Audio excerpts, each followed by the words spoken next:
Assalamualaikum warahmatullahi wabarakatuh. Waalaikumsalam warahmatullahi wabarakatuh. Selamat siang, salam sejahtera untuk kita semua.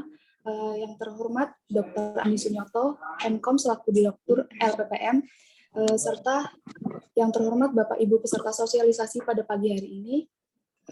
Sosialisasi pada pagi hari ini bertema pembukaan penelitian dan pengabdian masyarakat tahun 2022 dan launching sistem baru LPPM. Meskipun online, diharapkan Bapak Ibu menyimak dengan teliti. Oke, sebelum memulai acara, perkenalkan saya Widi Pangestuti selaku MC pada pagi hari ini. Ini untuk saya untuk membacakan susunan acara. Yang pertama, pembuka dan sambutan beserta pemateri 1 dari Direktur LPPM Dr. Andi Sunyoto MKOM, selanjutnya pemateri 2 Bapak Robert Marco, dan yang ketiga Bapak Mulia Sulistiono MKOM dan Bapak Bernard MKOM. Terakhir ada Kak Galih Priatmaja selaku bagian sistem informasi LPPM, dan selanjutnya dilakukan tanya jawab. Langsung saja ke Bapak Andi Sunyoto. Oke, terima kasih Mbak Widi atas waktunya. Bismillahirrahmanirrahim. Assalamualaikum warahmatullahi wabarakatuh. Waalaikumsalam. Yang terhormat jajaran pimpinan Amikom dari Rektor, Warek, Dekan, Direktur, Wakil Direktur Pasca, Kaprodi, kemudian dan Bapak Ibu semua dosen yang kami banggakan ya. Terima kasih, alhamdulillah, syukur kehadirat Allah Subhanahu wa taala kita bisa ketemu lagi ya. Ketemu lagi mungkin membawa kabar baik ya, mudah-mudahan hari ini, yaitu artinya pembukaan, acara ini adalah pembukaan PPM ya. Saya sebut PPM ya, tapi bukan penggalian potensi mahasiswa ya, tapi penelitian dan pengabdian masyarakat. Kemudian sama launching untuk sistem baru yang akan kami mulai gunakan untuk semester ini. Atau untuk tahun ajaran ini. Bapak Ibu sekalian, biasanya kalau saya suruh mengarang ini agak susah ya, saya butuh kerpekan ya. Jadi saya mohon izin untuk men-share ya, men-share screen ya tentang apa yang akan saya sampaikan hari ini ya. Semoga nanti bisa disimak dengan baik ya Bapak Ibu. Oke,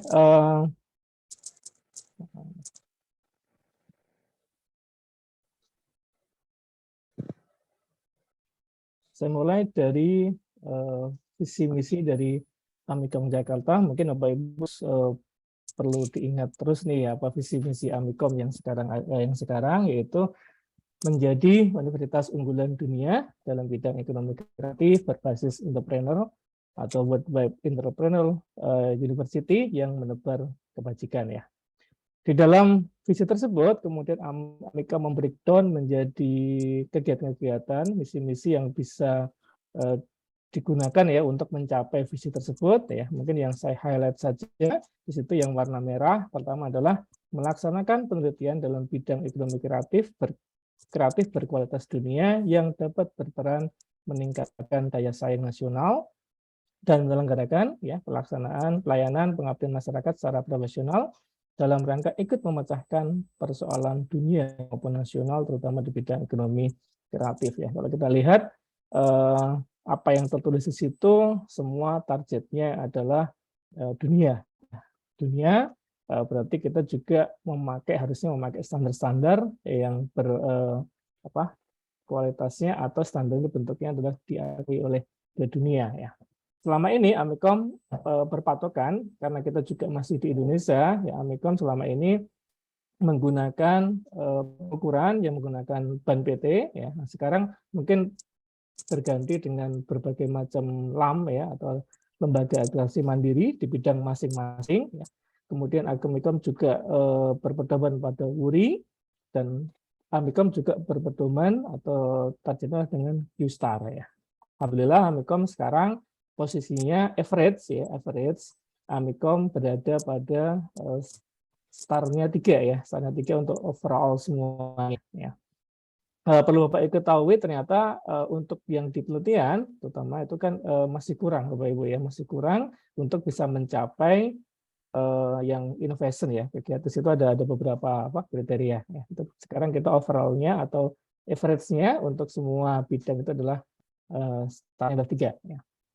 Pencapaian luar biasa menurut kami ya, apa yang telah sampai saat ini ya. Kemudian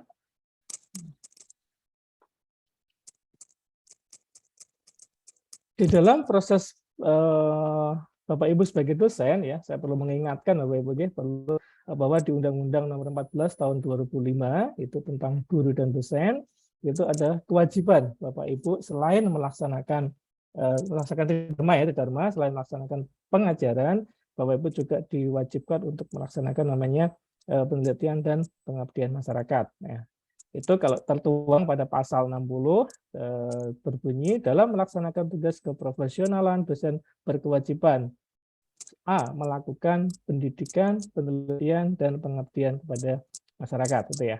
Kemudian tertuang juga di dalam undang-undang yang sama di pasal 72 di ayat 1, 2, dan 3 yang sekaligus pasal 72 ini adalah sebagai bentuk dari dasar adanya BKD ya atau beban kinerja dosen yang termasuk di dalamnya adalah kita diwajibkan untuk melaksanakan penelitian pengabdian masyarakat selain kita melakukan proses pembelajaran ya. Ini kewajiban Bapak Ibu ya. Oke. Sekarang posisi Amikom ya, kalau saya ambil dari datanya dari Benedikti, Amikom sekarang ada 4 fakultas ya. 3 fakultas, 1 pasca sarjana atau setara fakultas di sini pengelolaannya itu dengan total dosen itu ada 398 dosen ya dengan 17 prodi ya, 17 prodi yang ada di mana prodi FIK menempati paling banyak dosennya itu sekitar 288, kemudian prodi FST 21 ya, kemudian 5%-nya, kemudian program pasca sarjana itu 13 atau 3%-nya, kemudian FES itu adalah 76 atau 19% dari total dosen yang ada 395. Ini saya ambil dari data Dikti tahun ajaran 19 atau 20 ya, saya lupa 21 ya kalau salah semester 1. Oke. Kemudian Bapak Ibu untuk bisa Amikom sekarang ya posisinya kalau di dalam pengklasteran ya perguruan tinggi baik di penelitian maupun di pengabdian masyarakat itu Amikom sekarang posisinya untuk penelitian itu masuk ke klaster utama ya. Sedangkan di pengabdian masyarakat itu masuk ke klaster namanya sangat bagus ya. Jadi kalau kita urutkan levelingnya kita bagi menjadi 4 level di situ ya bahwa Amikom sama setara untuk klasternya ya baik penelitian maupun PKM-nya ya. Ini membawa untung dan rugi ya kalau kita lihat kemarin ya bahwa kalau semakin kita utama berarti kita memiliki kemampuan atau memiliki hak untuk menilai proposal pertama dari Dikti itu 50%. Jadi 50% dinilai oleh luar, kemudian 50% bisa dinilai dari dalam. Itu untungnya. Ruginya ternyata syarat-syarat yang ditawarkan, skema-skema yang ditawarkan untuk penelitian dan PKM ini banyak dosen kita yang belum eligible sehingga jumlah yang eligible untuk menjadi ketua itu memang masih belum banyak ya seperti itu. Kemudian dalam melakukan penelitian dan pengabdian masyarakat Bapak Ibu di Amikom dipayungi dengan namanya rencana induk penelitian dan pengabdian masyarakat ya yang tertuang dari SK Rektor nomor 004 tahun 2022 itu berlaku dari tahun 22 sampai 2024 6 ya, yang diolah atau diramu dari berbagai macam sumber ya. Yang pertama adalah RIRN 1745 atau Rencana Induk Riset Nasional, dan MDGs atau Middle Development ya, Goals ini ya. Kemudian sama prioritas riset yang ada yang ditetapkan dari Amikom, yang notabene nanti akan menjadi 3 kelompok besar, yaitu namanya rekayasa keteknikan, sosial humaniora, sama multidisiplin dan lintas sektoral ya. Lengkapnya Bapak Ibu ini bisa melihat SK-nya itu di webnya Riset Amikom ID ya, ini SK dari Pak Rektor ya. Kemudian sehingga Bapak Ibu ketika melakukan PPM atau penelitian dan pengabdian itu wajib mengacu pada tema yang ada, terutama riset-riset yang didanai dari Amikom ya. Jadi wajib membaca ya Bapak Ibu apa yang disupport nih, yang mana yang mau disupport dari roadmap yang ada. Kemudian ini adalah kondisi existing yang mungkin Bapak Ibu nanti sekarang lakukan ketika mau meregistrasikan penelitiannya ya. Jadi ada dari tahapan upload proposal, judul dan seterusnya ya. Nanti ini akan sedikit berubah ketika nanti sistem kita yang baru ada dan prosesnya adalah masih proses konversinya paralel Bapak Ibu ya. Nanti yang lama masih ada, kemudian yang baru juga ada. Nanti kemungkinan besar nanti yang judul yang internal yang baru akan menggunakan sistem baru, tapi untuk yang mandiri juga yang baru. Nanti untuk klaim-klaimnya kita masih menggunakan yang ini karena belum selesai. Oke. Saya juga mengucapkan sangat terima kasih pada IC yang bisa membawa sistem sampai posisi yang sekarang ya. Bapak Ibu sudah bisa di launching, bisa digunakan walaupun fiturnya belum selesai semuanya. Nah, terima kasih khusus untuk IC dan khususnya untuk timnya Pak Kamarudin yang telah membantu membangun sistem di LPPM ya. Oke, kemudian fasilitas lainnya Bapak Ibu bisa dapatkan. Bapak Ibu bisa melihat beberapa kegiatan yang sudah kami rekod itu di channel YouTube LPPM Universitas Amikom Jakarta. Itu kalau misalnya mau melihat balik bisa langsung aja dicari ya kegiatan yang terekam ya. Kemudian juga ada tool ya yang Bapak Ibu bisa gunakan untuk penulisan publikasi. Ada Grammarly, ada Turnitin, itu semuanya free walaupun masih dipakai bareng-bareng ya, belum bisa per akun ya. Nanti Bapak Ibu kalau mau mendapatkan akun-akun masing-masing ini ya, saya ingatkan kembali kemarin sudah pernah. Ini kalau misalnya lupa bisa masuk ke ini ya, pengajuan akun Grammarly dan Turnitin ya. Nah, Riset Amikom ID /form/other/ pengajuan akun Grammarly dan Turnitin. Ya, silakan dimanfaatkan Bapak Ibu ya. Oke. Kemudian ini juga kita mendukung pendanaan yang dari eksternal. Bapak Ibu mau mengajukan hibah-hibah dari luar, kita sangat senang sekali karena notabene yang sekarang diakui atau direkakreditasi itu biasanya yang hanya dari luar, dan dari internal sebenarnya tidak terlalu diakui ya, tidak dihitung lah, dananya yang masuk itu tidak dihitung. Yang dihitung adalah dana-dana yang dari luar ya, luar Amikom, itu yang mendapatkan nilai yang bagus ketika proses akreditasi. Sehingga sebenarnya LPPM mendorong Bapak Ibu tuh mencari dana dari luar. Karena apa? Pertama, mendapatkan akreditasi yang bagus. Yang kedua, ya dananya lebih besar. Dananya lebih besar yang kalau dari kita dari luar. Ya. Oke. Ada dana pendampingan, kemudian ada support untuk skema dikti, pelatihan penulisan proposal, sosialisasi program, ya, Monef dan laporan akhir untuk dana dari luar, baik dari BIMA itu silit tapmasnya sekarang namanya BIMA, kemudian dari LPDP, BRIN dan seterusnya, dan Bapeda ya. Ini beberapa yang saya kemarin berhasil untuk men-track ya nilainya. Alhamdulillah Bapak Ibu untuk ke DRK ini kemarin kita ada 5 proposal yang lolos, gitu ya. Terima kasih Bapak Ibu yang telah selamat dan terima kasih ya yang sudah lolos ke Dareka. Ada Pak Sukma, ada Prof. Rini, ada Pak Farid, ada Pak Joko, dan ada Pak Rizky ya. Dua Rizky masuk semuanya, satu Rizky, satunya Rizky Sukma ya. Itu dana yang masuk sekitar ini bukan sekitarnya udah fix segini 1,868 miliar ini yang bisa masuk ke Amikom. Ini mudah-mudahan menjadi modal nanti ketika akreditasi bisa nilainya bagus ya. Kemudian untuk yang Slip Tapmas ini yang baru, ini kemarin satu baru yang lolos, kemudian yang lainnya per tahun kedua dan ketiga, alhamdulillah sekitar 600 jutaan. Kemudian dari Silvanus ya, maaf Prof ini kalau mungkin ada saya salah atau tim dari Silvanus, kalau nggak salah sekitar 4 miliar ya untuk dana yang masuk ke program Silvanus ya. Jadi inilah sebetulnya yang dikehendaki Amikom, yang dicita-citakan Amikom, bagaimana kita bisa melakukan riset, bisa melakukan inovasi, tapi melalui dana dari luar ya.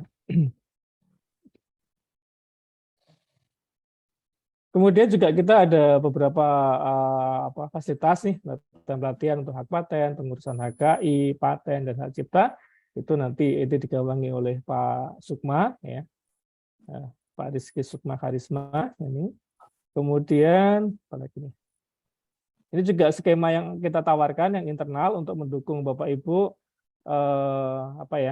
bisa melakukan penelitian ya. Nanti skemanya secara detail akan dibahas di sesi-sesi dulu setelahnya. Ada Pak Rupet untuk yang riset, sama Pak Mulia dan Pak Bernard untuk yang, dan Pak Rizky Sukma Karisma untuk yang PKM ya. Gampangnya seperti inilah skemanya ya. Kita menawarkan karena kemarin kita juga sudah masuk ke pengennya ke Q-Star, berarti kan kita juga butuh nih kalau yang di Q-Star itu yang diakuin cuma Scopus ya Bapak Ibu ya, yang Sinta dan lain-lainnya itu tidak diakuin, memang harus Scopus. Maka di sini kami mengubah ini ya, menambahkan ya untuk pemula itu ada pemula biasa atau pemula Scopus yang memiliki dana berbeda ya. Ini detailnya bisa di pemaparan berikutnya. Kemudian ada juga fasilitasi untuk submission ya, APC atau author purchase charge ya, atau author intinya submission lah, biaya submission. Kita juga ini melalui SK Rektor ya bertanggal nomor 165 tahun 21 ya tentang aturan insentif publikasi karya ilmiah. Ini juga berlaku untuk penelitian maupun yang PKM Bapak Ibu ya, untuk pengabdian. Ini satu SK yang sama. Oke Bapak Ibu, mungkin perlu diketahui ya, mungkin biar nggak karena sering ada pertanyaan, berdasarkan SK baru ini 165 ini Bapak Ibu ya, untuk APC ini kalau dulu kan semua autor berhak mendapatkan APC gitu ya, dengan persentase masing-masing.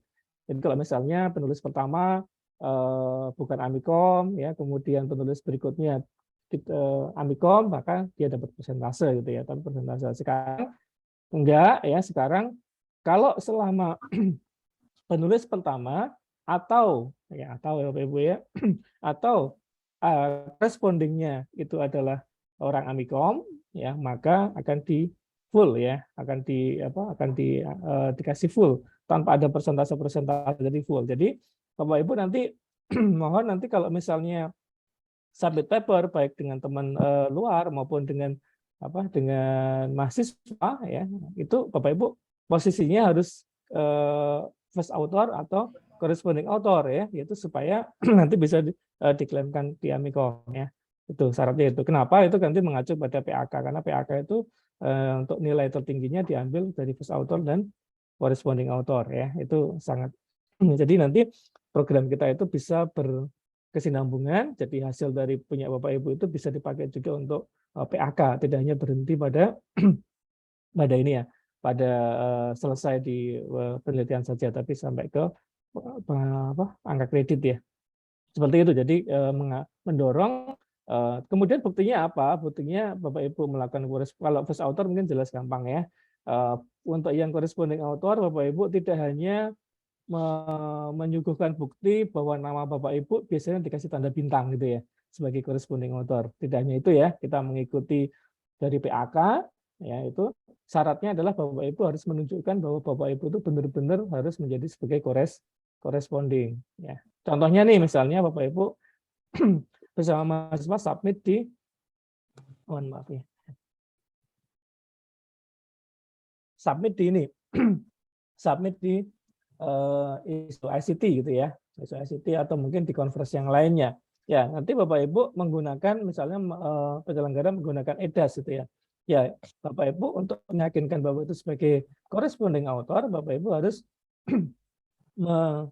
screenshot ya bahwa Bapak Ibu adalah sebagai yang ngupload gitu ya, yang upload paper ya dan seterusnya untuk correspondingnya. Itu contohnya seperti itu sebagai bukti bahwa Bapak Ibu sebagai corresponding author. Oke. Enaknya sekarang selama corresponding atau ini full nggak ada persentase lagi, itu ya bedanya Bapak Ibu ya.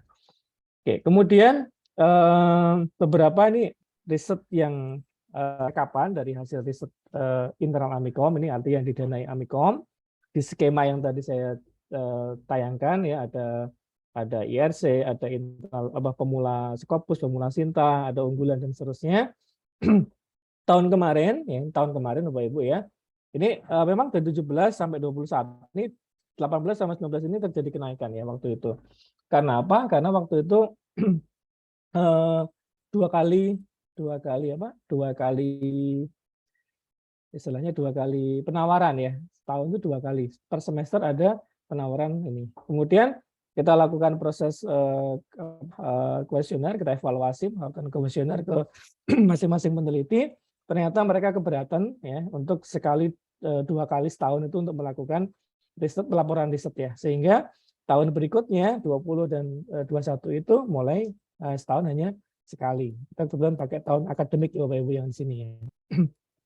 Terakhir di tahun di tahun 21 ini kita ada 76 maaf.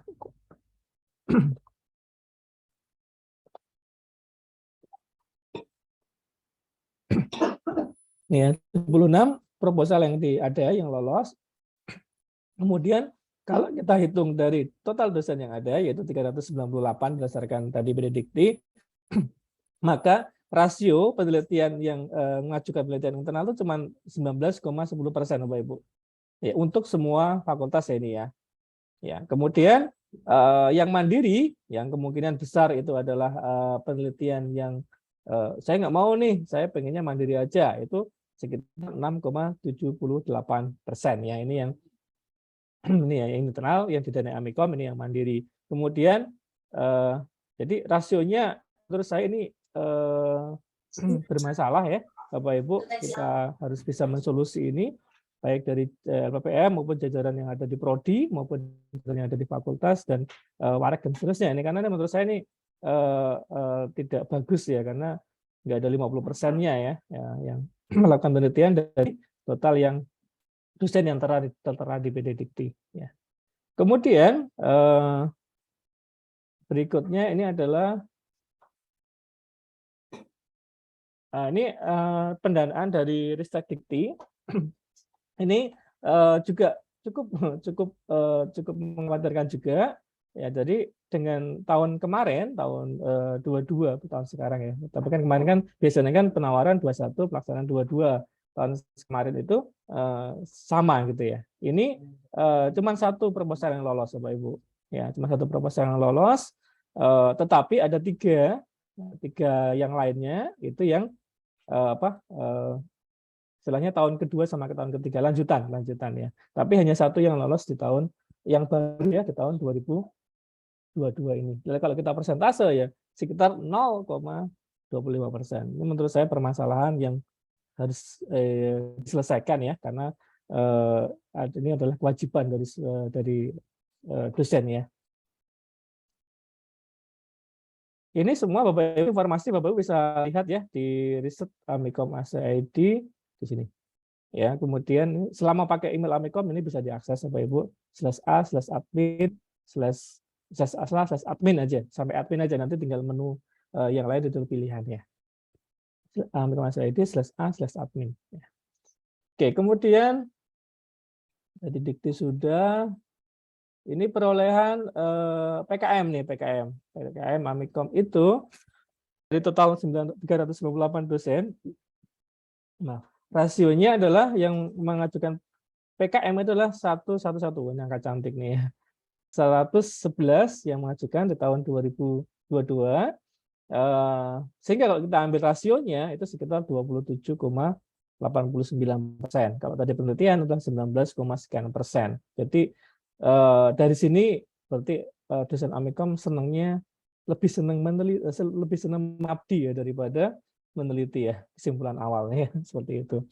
Kemudian rasio untuk penerimaan PKM di dikti ini juga 0,25%, sama ya dengan yang ada di penelitian ya, karena yang lolos cuma satu juga ya. Orangnya siapa yang sering tadi, yang paling sering namanya disebut ya, Pak Rizky ya, ini yang lolos cuma satu nih, Pak Rizky Sukma Karisma ini. Oke, yang selama ini kan sudah sekitar tahun berapa ya, terakhir itu kita dapat sekitar tahun 18 ya, 2018 ya, dan sekarang baru ada lagi tahun 2022 ini yang lolos di pengabdian kepada masyarakat.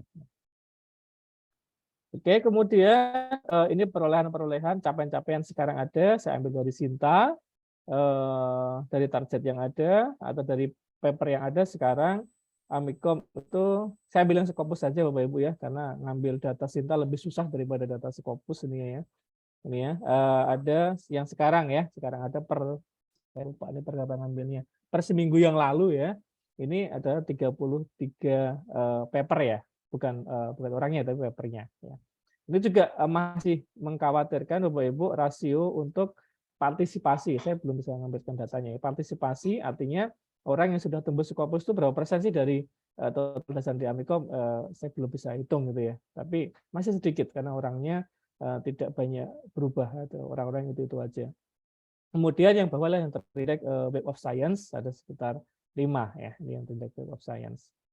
Totalnya Bapak Ibu untuk yang Scopus itu adalah yang sekarang di Amikom ya, berdasarkan Sinta. Jadi Sinta itu nanti berdasarkan author ya jasmani, bukan dari afiliasinya tapi berdasarkan autornya, itu adalah 447. Bapak Ibu ini bukan tahun ya, ini adalah kumulatif ya. Jadi 447 dari pertama Amikom berdiri sampai sekarang ya, di kumulatif. Ya, kemudian citasi dan seterusnya ada di situ.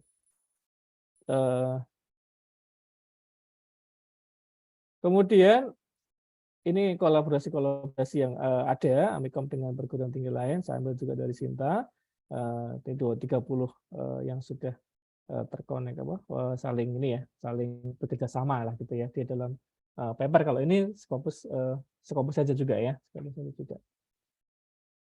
Oke,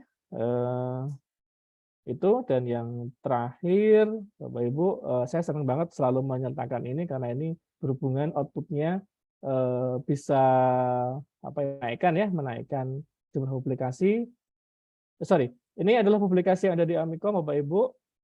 Kita ada 2 konferensi internasional yaitu SEO ICT, kemudian sama ICTC. SEO ICT itu full Amikom yang menyelenggarakan. Kalau ICTC ini adalah kita konsorsium antara Amikom Purwokerto sama UGM. Dan jurnal yang ada di Amikom ada berbagai macam nih, ada JOISM, ada CSPG, ada Infos, ada CITEK, dan NCIS dan PIKMA. Alhamdulillah 2 teratas ini sudah mendapatkan akreditasi masuk ke yang SCIS itu masuk ke Sinta 3, kemudian yang PIKMA ini masuk ke Sinta 5, dan yang lainnya ini baru proses untuk pengajuan akreditasi. Ya, akreditasi itu baru diajukan, belum ada hasilnya. Mohon doanya Bapak Ibu, nanti hasilnya bisa masuk ke Sinta ya, untuk 4 ini ya. Satu lagi sebenarnya ada ya, Innotek, saya lupa. Satu lagi belum ada covernya, jadi belum saya tampilkan. Dan satu lagi ada yang pengen baru lagi, jurnal dari kewirausahaan dan manajemen kalau nggak salah. Itu ada yang mau membangun jurnal baru. Yang terakhir adalah ini selalu saya senang banget quote-nya karena cocok untuk publikasi ya. Menurut Imam Ghazali ya, ini adalah quote-nya, bila engkau bukan putra raja atau putra ulama maka menulislah ya. Jadi terkonfirmasi bahwa ternyata Imam Ghazali ini bapaknya juga bukan raja, bukan ulama, tetapi adalah sebagai pemintal benang ya, benang wool ya di Kementerian Global, dan beliau alhamdulillah dikenal sampai sekarang ya. Dengan apa? Dengan tulisan. Harapan kami Bapak Ibu juga dikenal nanti dengan karya-karyanya ya, dengan penelitiannya yang sudah terpublikasi dan bermanfaat buat masyarakat banyak. Oke, itu aja. Terima kasih atas waktunya Bapak Ibu. Nanti akan dilanjutkan pemaparan dari Pak Robert dan Pak Mulia untuk penelitian dan pengabdian masyarakat. Terima kasih. Kita selalu. Assalamualaikum warahmatullahi wabarakatuh.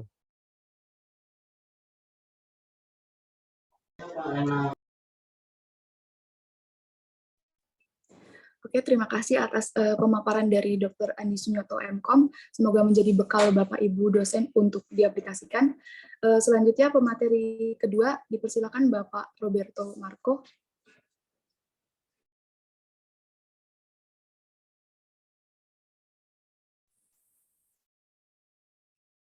Waalaikumsalam warahmatullahi. Oh belum, Pak Robert. Waalaikumsalam. Sudah apa belum, Pak Robert? Alhamdulillah.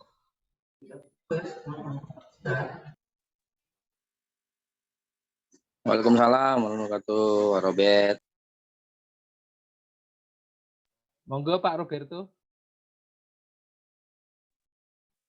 Waalaikumsalam Pak Roberto.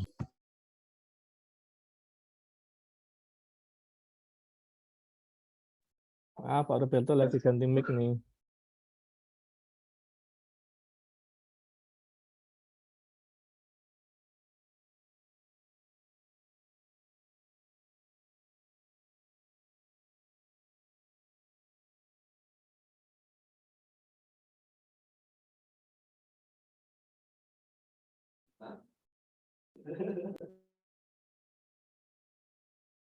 Atau mau Pak Mulia dulu? Oh, sudah Pak Robert. Halo, Assalamualaikum. Waalaikumsalam warahmatullahi wabarakatuh. Waalaikumsalam. Pak Robert. Oh, kedengeran? Dengar jelas Pak Robert. Oh iya. Ini yang ditunggu-tunggu ini. Terus ya, Bapak Ibu. Selamat pagi, Assalamualaikum warahmatullahi wabarakatuh, Bapak Ibu sekalian. Hari ini saya akan mempresentasikan beberapa persyaratan dan skema dalam penelitian ini ya.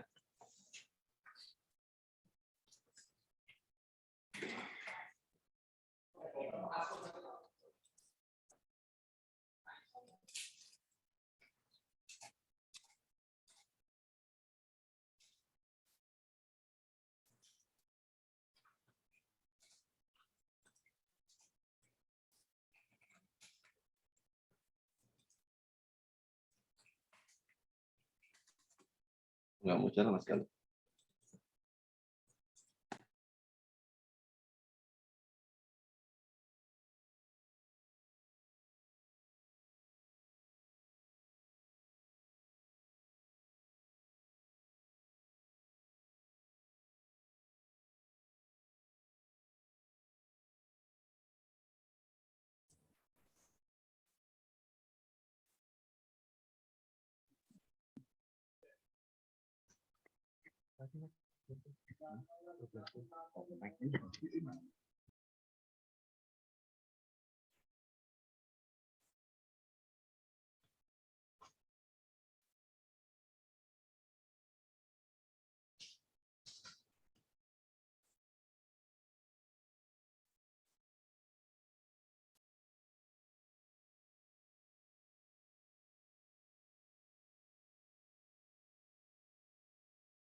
Kok nggak ada suaranya ya?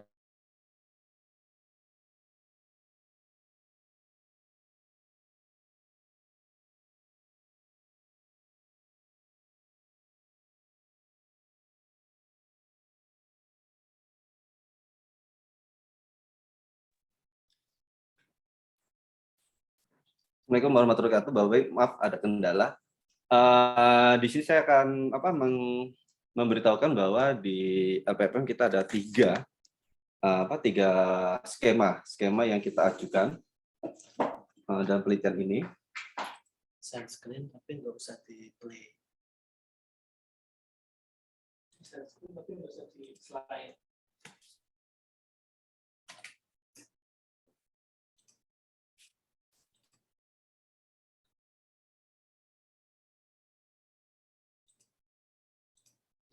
Lanjut satu screen.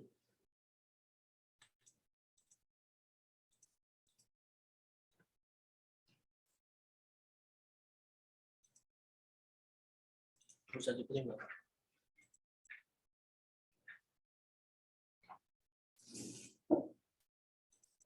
Nah, di sini kita ada 3 skema yang akan kita usulkan di Lembaga Penelitian dan Pengabdian Masyarakat. Di sini ada skema 1 untuk penelitian dasar, unggulan, dan international riset kolaborasi. Di sini ada beberapa syarat umum dari peneliti, dari ketua, anggota, ketentuan lain, maupun syarat-syarat umum dalam pengajuannya. Yang pertama saya jelaskan untuk Bapak Ibu sekalian, di sini ada ketua. Ketua itu wajib memiliki NIDN Amikom. Yang pertama itu untuk ketua peneliti.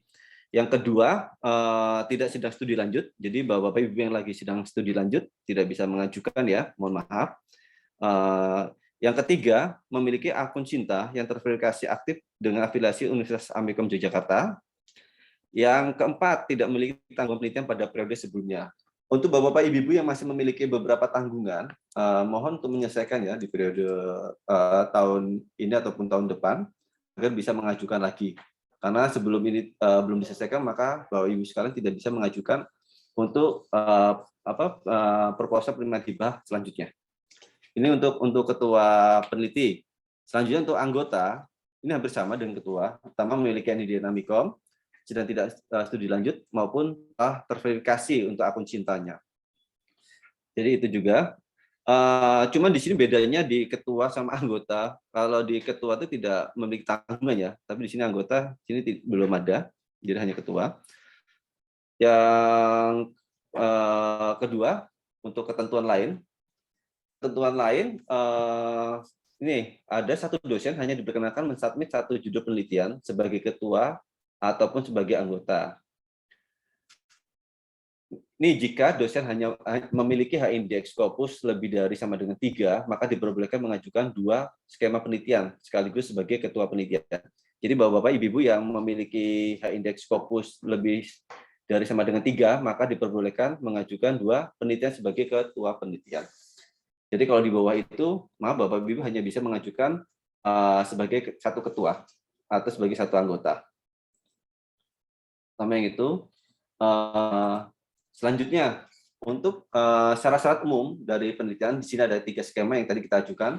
Ada internal, ada penelitian dasar, unggulan, dan international riset kolaborasi. Yang pertama untuk penelitian dasar, ketua itu harus dosen yang NIDN Amikom, S2 berjabatan akademik, minimal asisten ahli, atau AA, ya kata Pak Idris, katanya pelat Magelang lah. Ini untuk ketuanya. Anggotanya maksimal 3 dosen NIDN Amikom, atau yang kedua minimal melibatkan 1 mahasiswa aktif. Ini yang perlu diperhatikan Bapak Ibu. Di kita untuk syarat administrasi jika tidak melibatkan mahasiswa maka tidak lolos secara administrasi. Maka di sini minimal harus melibatkan 1 mahasiswa aktif. Untuk bagian ketiga untuk outputnya, ini yang tadi yang sudah dijelaskan oleh Pak Andi Sunyoto ya. Jadi di sini Pak Andi menambahkan opsi. Jadi ada 2 opsi untuk penelitian skema internal dasar yang dulu awalnya hanya 5 juta, sekarang ada 2 opsi, yaitu ada 7 juta dan 5 juta. Untuk opsi pertama, minimal 1 jurnal internasional terindeks Scopus atau WOS itu didanai maksimal 7 juta. Itu untuk opsi yang pertama. Sedangkan untuk opsi kedua, minimal 1 jurnal nasional terintegrasi Sinta 1, 2, 3, dan 4 itu maksimal hanya mendapatkan 5 juta saja. Jadi nanti kita, pada saat pengajuan proposal, Bapak Ibu untuk yang penelitian internal dasar bisa memilih untuk outputannya, untuk opsi yang pertama atau yang kedua. Jadi kalau yang pertama untuk terindeks Scopus atau WAS itu bisa 7, kalau hanya Sinta itu hanya maksimal 5 pagunya. Durasinya 1 tahun, tadi sudah dijelaskan Bapak Andi. Ini untuk penelitian internal dasar. Sedangkan untuk penelitian internasional riset kolaborasi, sama ketuanya dosen di Dinamikom, S2 berjabat akademik, ini juga sama minimal dia asisten ahli. Anggotanya minimal 1 dosen ber-NIDN Amikom. Ini yang perlu digarisbawahi. Ini yang kedua. Yang kedua, anggotanya minimal 1 perguruan tinggi dari luar negeri. Bukan dari luar Amikom, tetapi dari luar negeri. Maka kita sebut dengan international riset kolaborasi. Ini bedanya ya untuk penelitian internal dasar sama international riset kolaborasi. Dia hanya terletak di anggotanya yang minimal 1 dosen dari perguruan tinggi luar negeri. Dan yang ketiga sama dia melibatkan 1 mahasiswa aktif. Nah, untuk outputannya di sini ada minimal 1 jurnal internasional terindeks Scopus Q3 atau WAS atau setara ketiga ya. Sedangkan yang kedua dosen Amikom minimal sebagai first author atau penulis pertama. Yang ketiga mencantumkan 2 afiliasi, yaitu perguruan tinggi Universitas Amikom Yogyakarta dan perguruan tinggi luar negeri yang menjadi mitranya pada saat pengusulan. Dana maksimal yang didanai oleh sumber dana Amikom internal ya sebesar 10 juta untuk durasi 1 tahun. Itu untuk kolaborasi. Selanjutnya untuk penelitian skema unggulan. Untuk penelitian skema unggulan ini sama, dia dosen NIDN Amikom, tetapi ada 1 prasyarat. Ini ada 1 prasyarat. Yang pertama dia harus berjenjang S3 atau S2 minimal berjabatan lektor kepala yang S2. Sedangkan untuk S3 minimal asisten ahli masih diperbolehkan. Sedangkan untuk S2-nya minimal berjabatan lektor kepala. Untuk anggotanya maksimal 3 dosen ber-NIDN Amikom dan 1 melibatkan mahasiswa ya. Ini hampir sama ya. Sedangkan outputnya untuk yang unggulan, dia 1 jurnal internasional terindeks Scopus Q3 atau WAS atau setara Q3, atau minimal 2 jurnal Sinta 1 dan 2. Jadi di sini diberikan 2 opsi. 1 jurnal internasional terindeks Scopus Q3 atau WAS, atau minimal 2 jurnal. Jadi kalau Sinta 2 jurnal, tapi Sinta 1 dan Sinta 2. Tapi kalau untuk Scopus Q3 hanya 1 saja diizinkan. Dana maksimal sebesar 15 juta untuk durasi 1 tahun. Ini info penting untuk timeline penelitian. Yang pertama, sosial kegiatan penelitian untuk hari ini, tanggal 17 September 2022. Ini yang perlu Bapak Ibu ingat ya, pengajuan proposal di LPPM dibuka 2 tahap. Untuk tahap pertama akan dibuka 19 sampai 24 September bulan ini tahun 2022 untuk tahap pertama. Sedangkan untuk tahap kedua dibuka 25 September sampai 1 Oktober 2022. Ini untuk semua jenis skema ya, skema penelitian unggulan dasar atau IRC, International Research Collaboration. Ini untuk pengajuan proposal kita bawa 2 tahap. Sedangkan untuk seleksi proposal, seleksi administrasi antara tanggal 3 sampai 5 Oktober, penilaian reviewer antara 6 sampai 15 Oktober, dan pengumuman hasil itu di tanggal 18 Oktober. Nah, selanjutnya untuk pendatanganan surat perjanjian untuk pencairan tahap 1, laporan kemajuan, laporan akhir sampai pencairan tahap kedua atau terakhir, itu nanti menyusul ya. Ini ada apa? Ada 2 jalur penting untuk pengajuan proposal sama seleksi proposal yang perlu Bapak Ibu ingat ya. Selanjutnya di sini ada alur penelitian, dia masih sama yang tadi yang sudah dijelaskan oleh Bapak Andi Sunyato. Yang terakhir ini ada aturan artikel afiliasi Amikom ya, yang perlu Bapak Ibu pahamin pada saat untuk outputannya. Jadi hasil outputan dari penelitiannya. Di sini ada beberapa artikel untuk internasional maupun artikel untuk bahasa Indonesia. Ini ada fakultasnya, nanti di sini ada Universitas Amikom. Yang perlu diingat Bapak Ibu, pencairan dana selain menggunakan nama Universitas Amikom, dia harus menggunakan email Amikom juga. Nah, ini salah satu pertimbangan administrasi kita untuk memberikan istilahnya salah satu bentuk reward lah atau ucapan terima kasih ke Bapak Ibu sekalian. Ini yang perlu dipahami. Untuk info lebih lanjut bisa lihat di riset.amikom.ac.id Bapak Ibu sekalian. Untuk presentasi saya sekian sampai di sini. Kalau ada yang mau bertanya, Mas Jerry, bertanya sekarang apa nunggu nanti? Nanti saja. Nanti. Oke, terima kasih Bapak Ibu.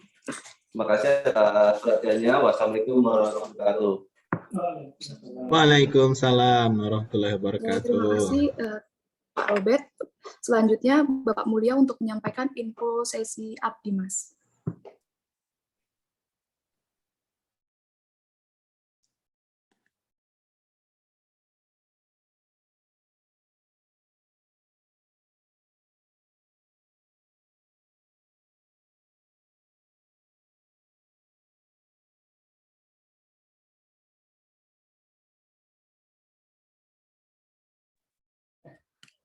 Cek, suara saya masuk ya, Mbak Uji. Oke, terima kasih. Selamat pagi. Assalamualaikum warahmatullahi wabarakatuh, Bapak Ibu. Waalaikumsalam warahmatullahi wabarakatuh. Oke, di sini saya akan coba sampaikan beberapa hal terkait dengan kegiatan PKM atau pengabdian kepada masyarakat. Untuk PIC-nya sendiri, kita ada dua. Yang pertama saya sendiri, kemudian untuk kegiatan yang insidental itu dengan Bapak Bernadette M.Com. Yang pertama terkait dengan skema dan syarat tim pengabdian untuk yang tahun baru ini atau pengajuan baru ini, kita nanti ada beberapa penyesuaian Bapak Ibu, karena kita melihat dari laporan kinerja yang sudah kita sampaikan kepada Kemendikbudristek gitu ya. Jadi ada penyesuaian. Yang pertama itu judul atau skema TDPT itu kita ganti menjadi internal terjadwal. Kemudian untuk yang IDPT atau insidental dana PT itu kita sesuaikan dengan nama internal insidental. Kemudian yang internal dana dosen atau dana yang memang dikeluarkan oleh dosen itu kita samakan dengan penelitian, itu kita beri nama mandiri. Kemudian untuk dana lainnya itu kita gunakan skema namanya eksternal. Jadi yang eksternal ini dananya di luar Amikom, Bapak Ibu, baik itu dari institusi atau mungkin dari dinas atau pemerintah, kemudian barangkali KDRK juga masuk ke dana eksternal gitu ya. Jadi nanti akan kami sampaikan hanya 3 skema saja, karena skema eksternal ini saya kira aturannya juga ngikut dari pemberi dananya.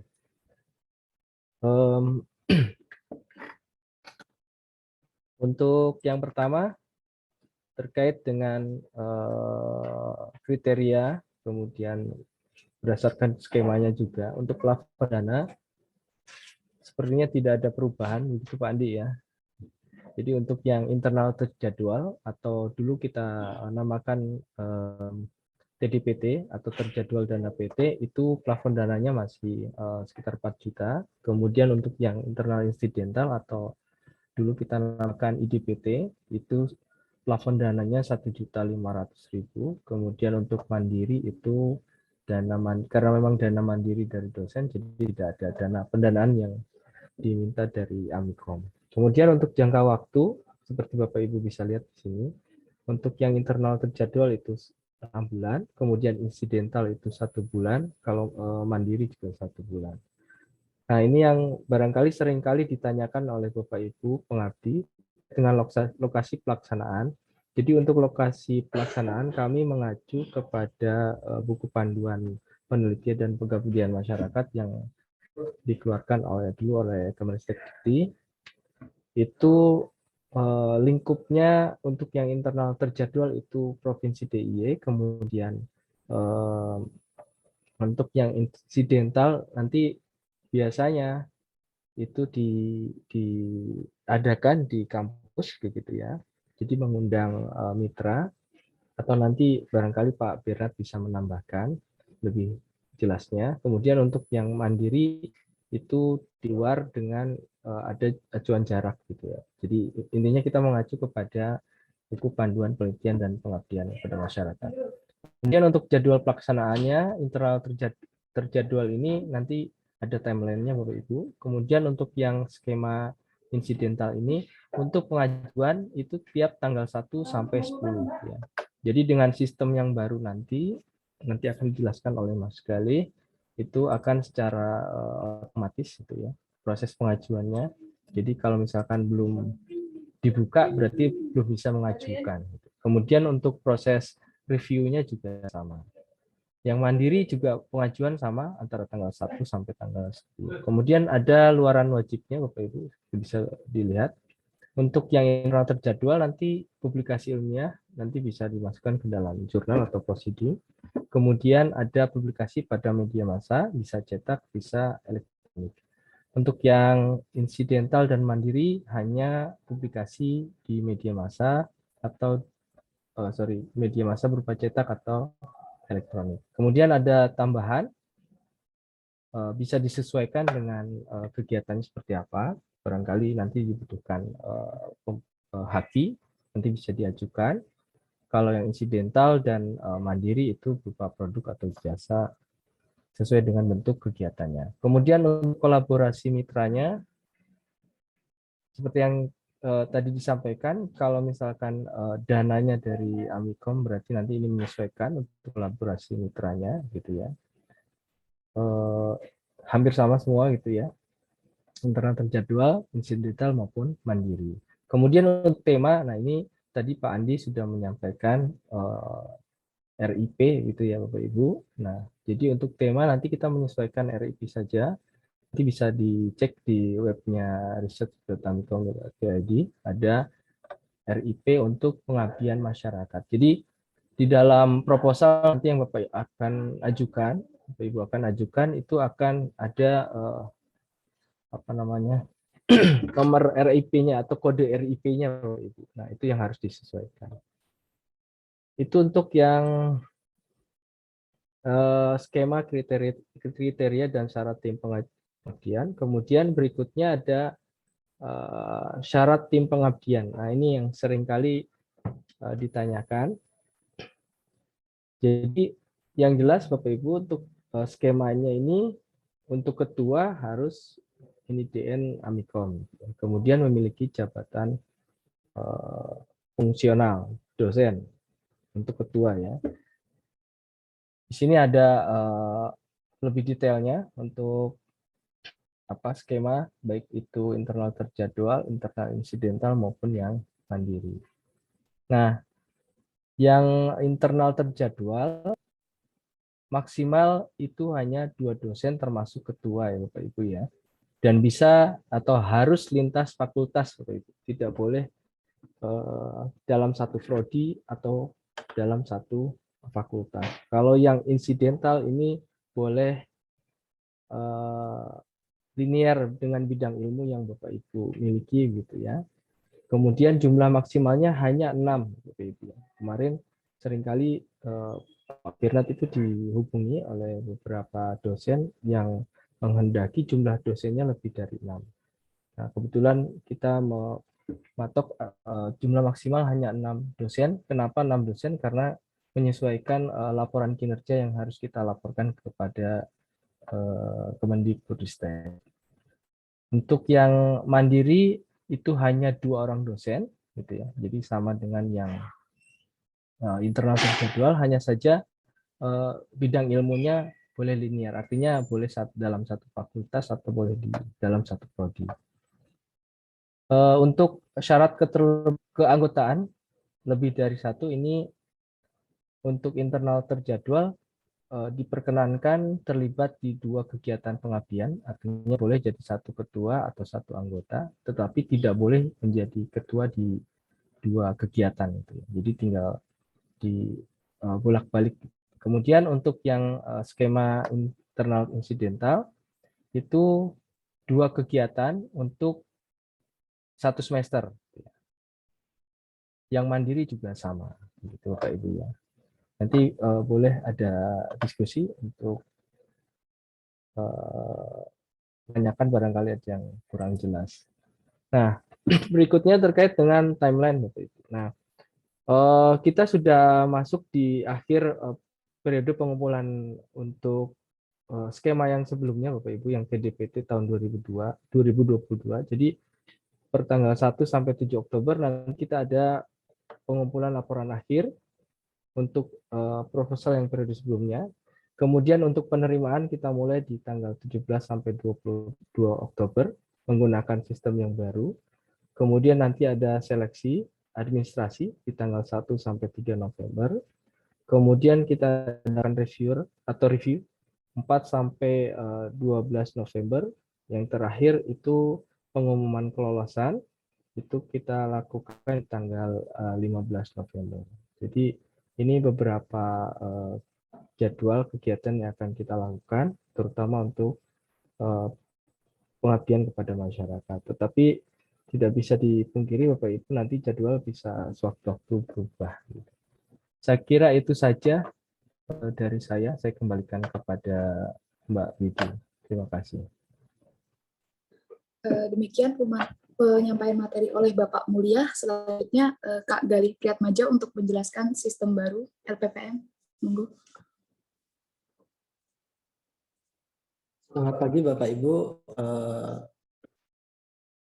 Sebentar. Oke. Saya di sini sebelumnya kemarin sebelumnya saya share dulu beberapa link yang nanti akan digunakan oleh Bapak Ibu untuk mencoba sistem yang akan kita coba hari ini. Oke. Sorry, salah kirim. Oke, Bapak Ibu. Jadi LPPM mulai tahun ajaran 2022-2023 nanti akan menggunakan sistem informasi baru, sistem informasi LPPM dengan alamat link di apps.mikom.ac.id/LPPM. Untuk link sudah ada di chat Bapak Ibu yang ingin mencoba. Untuk terkait dengan username dan password, Bapak Ibu bisa menggunakan NIK masing-masing. Untuk password kedepannya nanti ini karena hari ini masih demo begitu, jadi untuk password kita masih menggunakan demo. Tapi nanti kedepannya setelah demo hari ini selesai, Bapak Ibu nanti untuk login harus menggunakan NIK dan password presensi masing-masing. Jadi presensi di kelas masing-masing Bapak Ibu nanti untuk login ke sistem informasi LPPM ini. Mungkin saya contohkan dulu untuk login. Passwordnya saat ini masih menggunakan demo Bapak Ibu. Salah. Ya, tadi.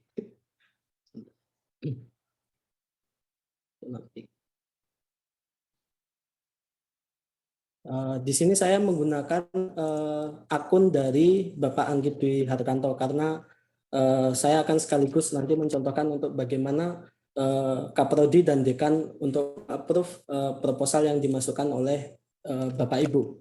Jadi yang pertama, sistem ini nanti terbagi dari beberapa tahap Bapak Ibu.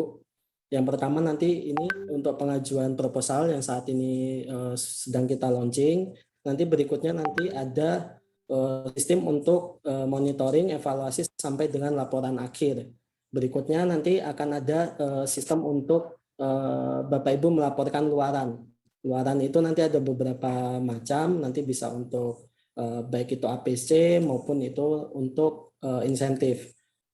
Dari jurnal, buku, haki, nanti semua menjadi satu dalam satu sistem ini Bapak Ibu. Jadi nanti kalau mau mengajukan haki, mau mengajukan insentif buku, mau mengajukan jurnal yang publish atau submission jurnal, itu semua ada di laman ini nanti ke depannya seperti itu. Baik. untuk pengajuan proposal, Bapak Ibu akan disuguhi 2 pilihan ketika memilih pengajuan proposal, yaitu penelitian dan pengabdian. Nah, ini tergantung Bapak Ibu. Jadi kalau mau mengajukan penelitian berarti yang dipilih penelitian. Bapak Ibu perlu perhatikan highlight-nya juga. Kalau ini di atas ini berarti pengajuan proposal penelitian. Berarti Bapak Ibu akan mengajukan proposal penelitian. Kalau yang satunya nanti akan mengajukan proposal pengabdian. Begitu Bapak Ibu. Nah, karena ini masih baru, masih kosong, begitu Bapak Ibu. Jadi belum ada. Nanti kalau Bapak Ibu sudah mengajukan, nanti akan muncul di bawah ini. Jadi proposal yang diajukan itu tahun berapa, semester, judulnya apa, dananya dari mana, biaya yang diajukan berapa, dan disetujui berapa. Terus nanti akan ada ACC Dekan Kaprodi, terus statusnya ini disetujui atau tidak, hasil review, terus nanti ada bisa di-download juga. Oke, mungkin supaya muncul di situ sambil kita coba. Ini untuk contohnya saya menggunakan yang pengajuan proposal penelitian. Kurang lebih sama Bapak Ibu, cuma perbedaannya ada di bagian mitra. Karena kalau di pengabdian itu sesuai aturan di Dikti, mitra itu maksimal ada jarak maksimal untuk antara mitra dengan kampus itu ada jarak maksimalnya begitu. Baik.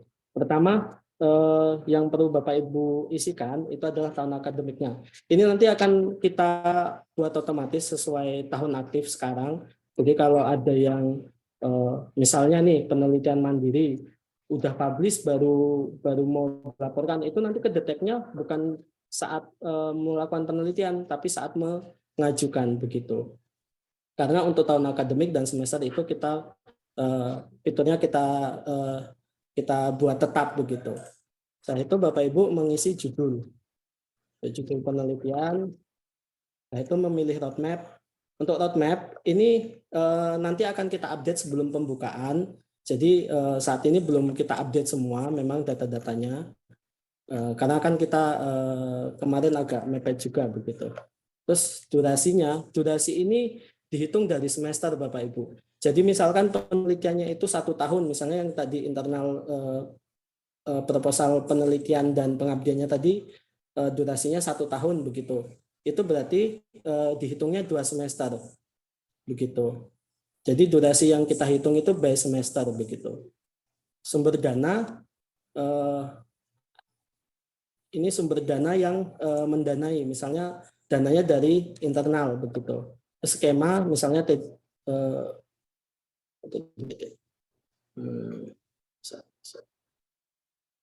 misalnya pemula begitu. Terus jika Bapak Ibu punya mitra, di sini kami memberi pilihan Bapak Ibu untuk fitur mitra ini. Jadi apakah mitranya dulu pernah ada yang pakai atau belum? Jika sudah pernah ada yang pakai, nanti Bapak Ibu tinggal cari terus tinggal diklik. Tapi kalau belum ada, Bapak Ibu bisa menulis sendiri nama mitranya. Itu juga bisa begitu. Terus target publikasi, ini target publikasi yang dari proposal Bapak Ibu. Terus luaran tambahan jika ada, silakan dicentang saja, misalnya haki, terus bahan ajar begitu. Terus biaya total penelitiannya berapa?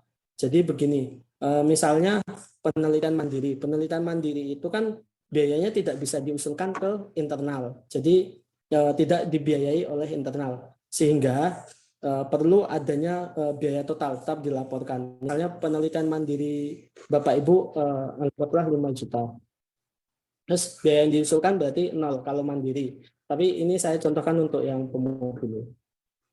Gini. Terus angka similarity ini bisa Bapak Ibu dapatkan dengan menggunakan Turnitin sendiri. Mungkin Bapak Ibu yang belum tahu ada di research.amikom.ac.id, terus nanti di menu form pengajuan akun Grammarly dan Turnitin. Jadi LPPM berlangganan akun Grammarly dan Turnitin yang bisa Bapak Ibu gunakan secara bersama-sama begitu. Untuk pengelolaan akun ada di LPPM. Jadi Mungkin Bapak Ibu ada yang belum tahu atau belum memiliki, nanti bisa mengajukan akun melalui research.amikom.id form others pengajuan akun Grammarly dan Turnitin begitu. Nah itu nanti Bapak Ibu tinggal kalau di penelitian itu tidak harus ada mitra. Jadi kalau mau mengajukan mitra itu bisa, itu lebih baik begitu. Untuk template kesanggupan dan template proposal ada di sebelah kanan. Nanti setelah itu tinggal diupload saja filenya PDF. Saya cari file dulu.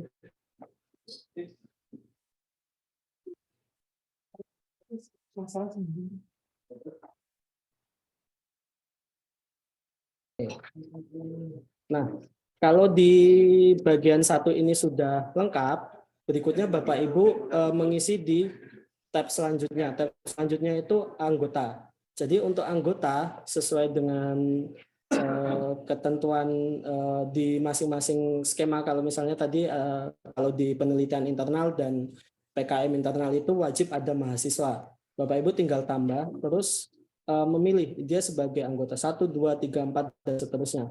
Nah, anggota 1. Di sini kami menyediakan fitur untuk mempermudah Bapak Ibu. Jadi bisa mencari by NIK, NIM maupun NIDN. Misalnya mahasiswa Bapak Ibu gitu. Itu nanti bisa menggunakan NIM-nya. Nah, nanti di sebelah kanan diisi oleh sistem kami. Jadi tidak perlu untuk menambah satu-satu. Terus selanjutnya misalnya anggotanya dari dosen, tinggal masukkan NIK atau NIDN-nya bisa.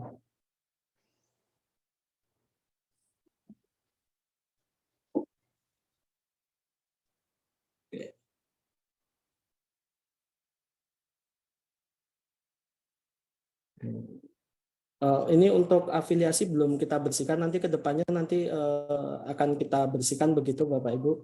Nanti semoga selesai sebelum besok pembukaan begitu. Nah, jika ada anggota yang dari luar, itu bagaimana? Misalnya dari luar Amikom, misalnya IRC tadi, itu bisa mengisikan ini, nama, terus afiliasinya dari mana, terus statusnya apa? Dosen luar Amikom, mahasiswa atau dosen Amikom begitu. Kalau dari luar berarti kan dosen luar Amikom begitu. Terus emailnya apa, nomor teleponnya berapa. Begitu Bapak Ibu. Nah, itu tinggal disimpan saja.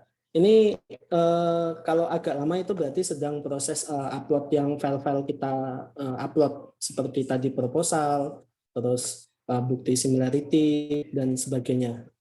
Nah, setelah itu nanti Bapak Ibu dapat memantau status proposalnya di laman yang bawahnya tadi. Jadi ketahuan, oh belum di ACC oleh Kaprodi, belum di ACC oleh dekan begitu. Nah, jika Bapak Ibu ingin mengedit lagi sebelum final submit itu bisa. Jadi usahakan ketika sudah tadi mengajukan itu dicek terlebih dahulu, terus setelah itu harus mengklik ini final submit terus disubmit. Kalau sudah final submit nanti bisa di ACC Kaprodi sama dekan, begitu Bapak Ibu.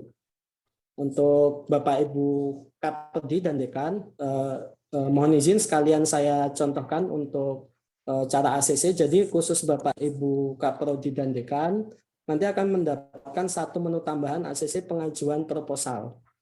Di sana nanti akan muncul list dosen Bapak Ibu yang sedang mengajukan, terus yang belum di ACC oleh Bapak Ibu. Nanti untuk ACC-nya, Bapak Ibu bisa klik dengan mengecek proposalnya terlebih dahulu. Nanti bisa lihat roadmap-nya sudah sesuai belum ini dengan program studi, terus apakah ini luarannya sudah sesuai dengan target prodi dan sebagainya. Terus anggota juga bisa dilihat. Selain itu nanti Bapak Ibu dekan dan kaprodi bisa melihat file yang disubmit oleh dosen Bapak Ibu. File proposalnya, similarity-nya, dan sebagainya nanti bisa dilihat begitu. Jika Bapak Ibu setuju, nanti bisa dicentang setuju terus disimpan. Begitu.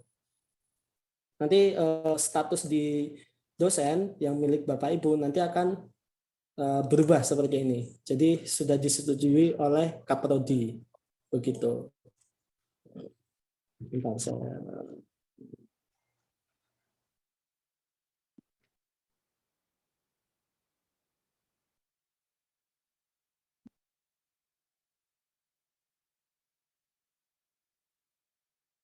Ini untuk akun dekan kurang lebih sama dengan akun Kaprodi. Bedanya ini cuman untuk mengaksesi di satu fakultas. Kalau tadi satu prodi begitu. Ini juga sama. Nanti kalau sudah disetujui. Nah, ketika sudah disetujui nanti baru masuk ke admin. Terus di admin nanti akan memplot ini masuk ke reviewer mana. Terus nanti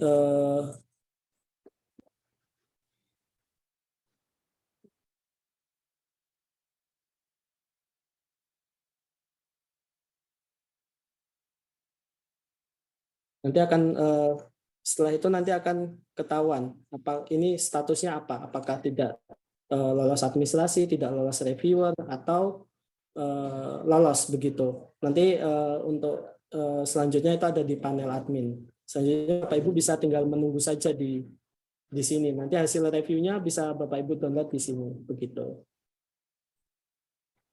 Oh ya, karena mungkin itu aja yang untuk fitur pengajuan proposal. Fitur lain yang sudah selesai ada di bagian penelitian pengabdian. Ini nanti rekap dari histori penelitian maupun pengabdian Bapak Ibu yang sudah disetujui. Nanti akan muncul di sini. Jika sudah disetujui oleh dekan, disetujui oleh Kaprodi dan oleh LPPM ketika lolos, ini akan muncul di dashboard masing-masing. Begitu Bapak Ibu. Kedepannya nanti semoga selesai dengan cepat nanti untuk fitur-fitur lain.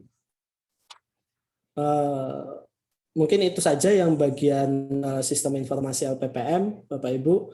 Untuk sistem yang belum ada di sini nanti masih menggunakan form seperti biasa yang ada di research.amikom.ac.id.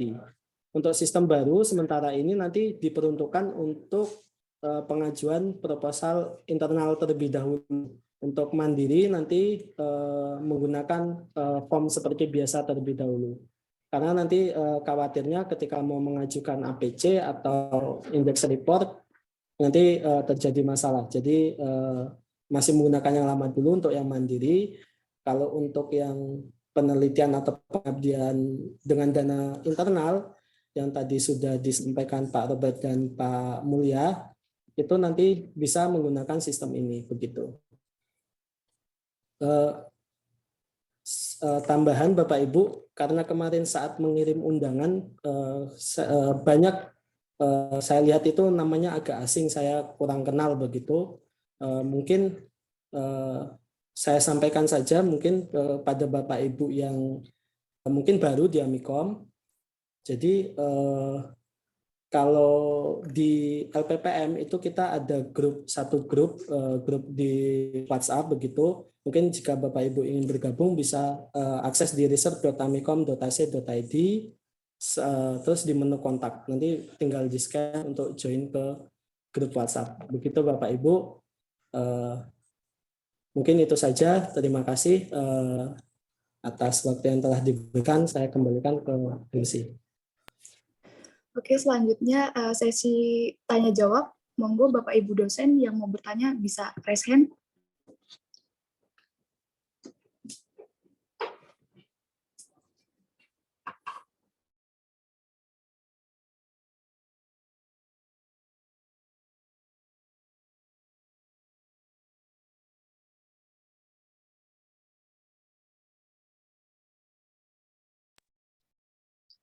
Silakan Pak Prasetyo Febriarto, mungkin open mic, open kamera juga boleh disampaikan pertanyaannya. Ya. Open cam Pak Pras, biar yang lain tahu Pak Pras. Pak Ganteng ini biar tahu nih. Siap Pak Pras, siap Pak Pras. Nah, iya kan. Background-nya ada keliru. Di arsitek kan cuma ada ganteng sama ganteng banget kan ya. Pras izin dulu ke Pak Amir. Oke. Selamat pagi Pak Andi Sunyata dan Bapak pengelola Lemlit. Assalamualaikum warahmatullahi wabarakatuh. Waalaikumsalam warahmatullahi wabarakatuh. Langsung saja dengan saya. Untuk ketua peneliti dan anggota peneliti itu dalam satu prodi itu diizinkan apa mboten nggih? Jadi dalam satu prodi itu ketuanya dari arsitektur, anggotanya boleh. dari arsitektur. Boleh, Pak Pras? Boleh nggih? Boleh. Oh, iya, udah, matur nuwun. Udah. Ya, makasih Pak Pras. Yang lintas fakultas hanya di PKM, Pak. Kalau penelitian masih Oh, belum, baik, Pak. baik. Oke. Terima kasih Pak Andi, Pak Roberto. Terima kasih Pak Pras.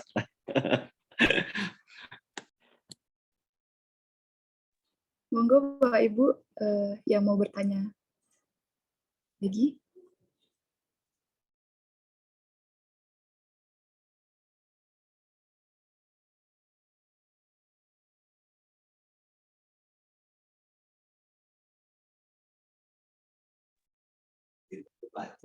Bapak Ibu, sebelumnya mohon maaf tadi sedikit terlewat. Bapak Ibu nanti ketika mencoba sistem kita, ketika menemukan bug misalnya atau mau menambahkan saran, misalnya mau menambahkan fitur apa dan sebagainya, itu Bapak Ibu mohon mengisi di link di form yang ada di linknya ada di chat Bapak Ibu.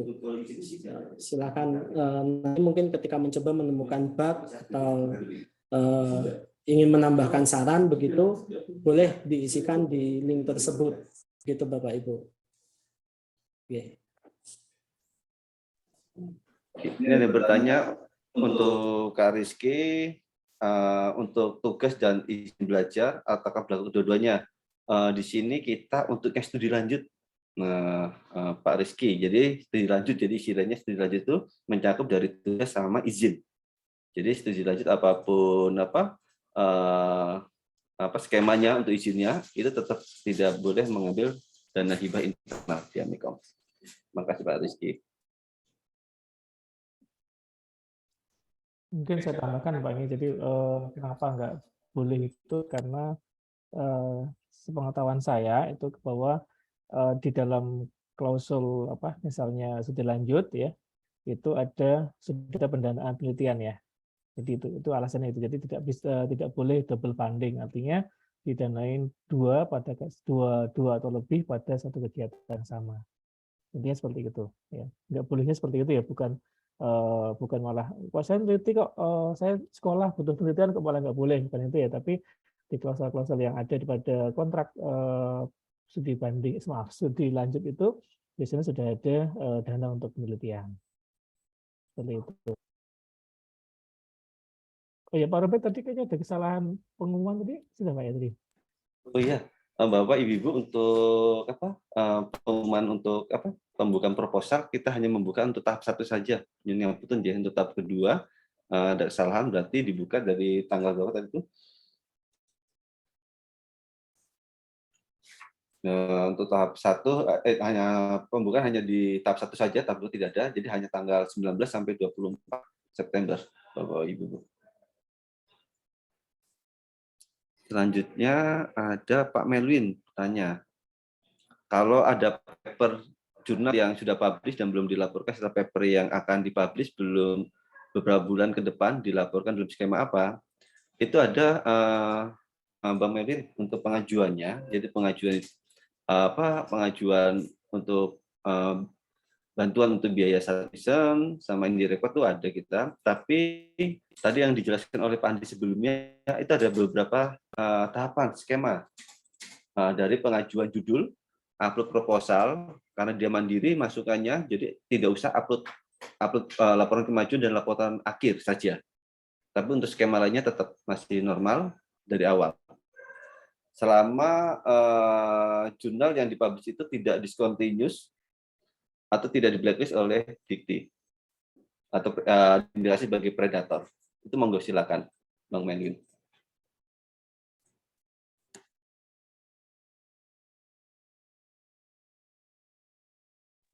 Monggo Bapak Ibu kalau ada yang mau bertanya lagi, boleh bertanya kepada saya, Pak Andi atau Pak Mulya tentang skema pengabdian masyarakat.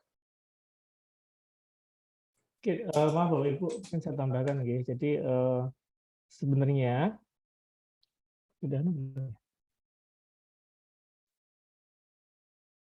maaf, mic-nya sudah ya.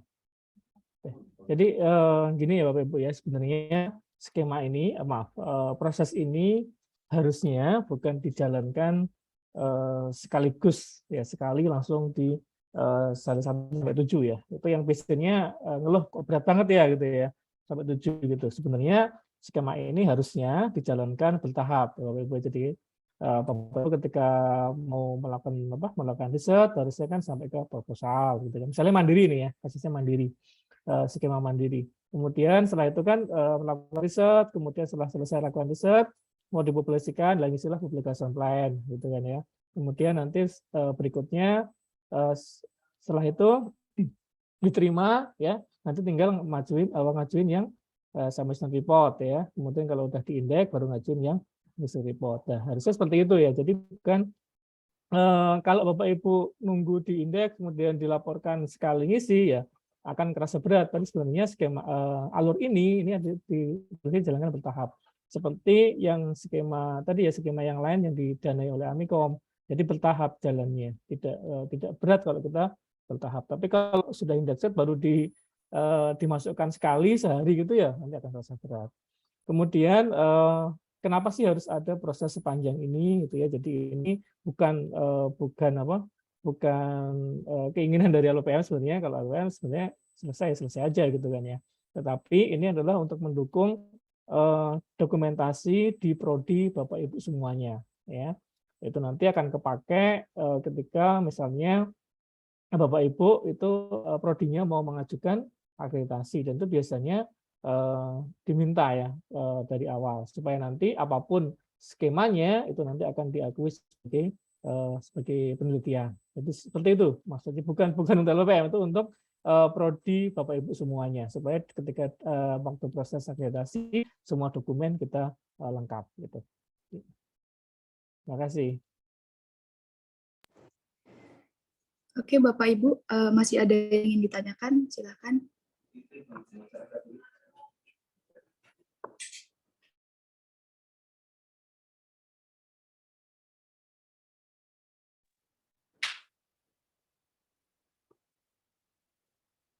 Ya, ini ada yang melalui chat. Kalau pengabdian skema internasional insidental, itu apakah boleh dibuat luaran berupa publikasi ilmiah dan Haki? Saya bantu jawab, Budi. Boleh, Novi. Jadi untuk keluaran yang berupa publikasi ilmiah baik di jurnal atau di proceeding itu yang wajib memang hanya untuk yang insidental internal terjadwal, tapi tidak menutup kemungkinan bahwa di yang insidental itu juga diperbolehkan karena memang statusnya kalau di insidental itu opsional gitu ya, tidak wajib begitu.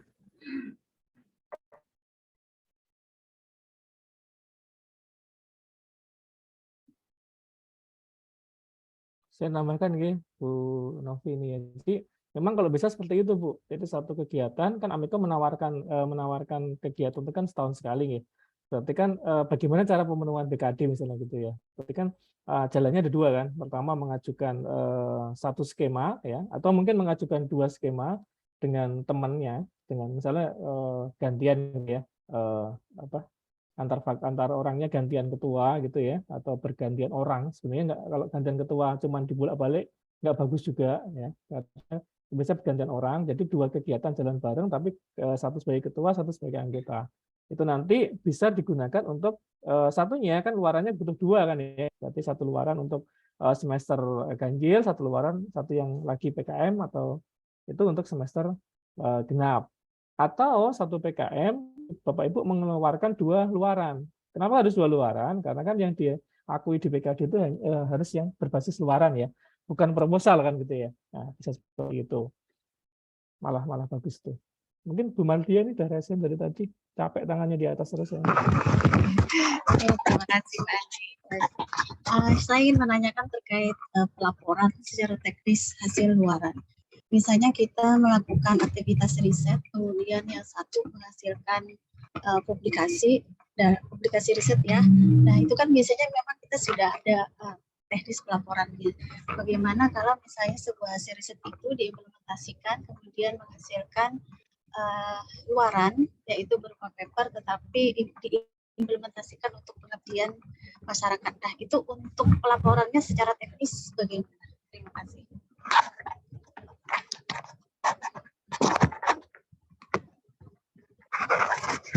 Suaranya kurang terlalu jelas. Mungkin kalau salah nanti dibenarkan. Jadi ada riset, kemudian luarannya ada 2 ya. Iya betul ada 2. Jadi satu riset, satunya untuk pengabdian, tetapi sama-sama dalam bentuk paper publikasi. Oke. Jadi kalau seperti itu saran saya pengabdian bukan sebagai luaran, nanti didaftarkan sebagai kegiatan PKM-nya, Bu. Jadi bukan langsung gitu ya. Jadi kan misalnya risetnya selesai menghasilkan 1 produk nih ya. Nah, 1 produk nanti kan perlu diabdikan gitu ya. Nanti baru diabdikan di periode berikutnya. Seperti itu supaya Ya, nanti berarti tertulis untuk jadi 2 kegiatan. pelaporannya yang pengabdian berarti tetap dari awal ya. Pengajuan Ya, proposal karena kan lagi. itu kegiatan pengabdian sama penelitian kan berbeda ya. Jadi ada 2 kegiatan. Pertama kegiatan penelitian, kemudian kedua adalah kegiatan pengabdian. Seperti itu, Bu. Oke, baik. Terima kasih, Pak. Oke. Kalau di penelitian kan tadi kan pilihannya kan di HAKI, luaran outputnya ya, HAKI, kemudian publikasi ilmiah, kemudian apa tadi? Buku ajar ya, dan seterusnya ya. Belum ada, tidak ada pengeluaran luaran dalam bentuk pengabdian ya. Begitu Bu Maldia ya. Oke, baik. Terima kasih. Monggo saya balikan lagi, Pak Robert dan Pak Mulya mungkin bisa menanggapi yang di chat nih. Tadi untuk Pak Arta sampun ya. Boleh Pak Arta untuk pengajuannya, untuk ada informatikanya. Monggo silakan. Yang Bu Novi juga sudah. Bu Marni. Marni.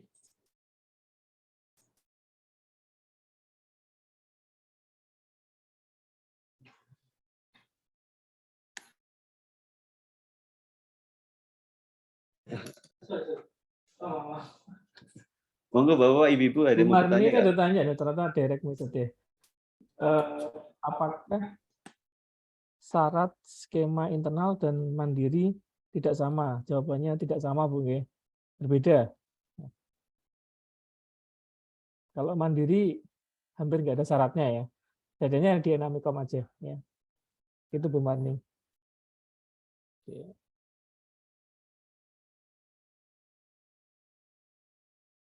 Ini Mas Galih bisa jawab nih.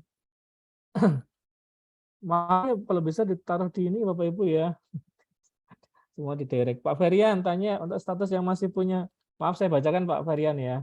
Pak Andi untuk status yang masih punya hutang bisa diakses di mana? Mungkin Mas Galih bisa jawab ya. Oke.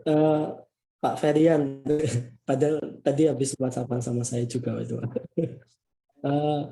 Terkait gimana ya, punya Pak Ferian itu kan nggak enak saya nyebutinya. Kan itu udah beberapa periode yang lalu, tapi pelaporannya itu ikut yang semester ini, maksudnya pelaporan semester ini. Itu kemarin kita sudah kalau yang pemula itu sudah kita kirimkan bahwa diminta untuk mengisi beberapa evaluasi terkait penelitiannya. Nah, itu nanti untuk pengecekannya itu tiap akhir minggu, Pak. Nanti misalnya Bapak melengkapi dokumen yang kemarin diminta oleh LPPM minggu ini misalnya, nanti di akhir minggu di hari Sabtu baru kita cek begitu. Nanti statusnya berubahnya di tiap akhir minggu. Termasuk nanti akan kita sampaikan surat, untuk nanti suratnya itu berupa bahwa ini sudah selesai dan dana bisa diajukan untuk dicairkan begitu, Pak. Jadi jangan khawatir Pak Varian, nanti akan ditagih ya.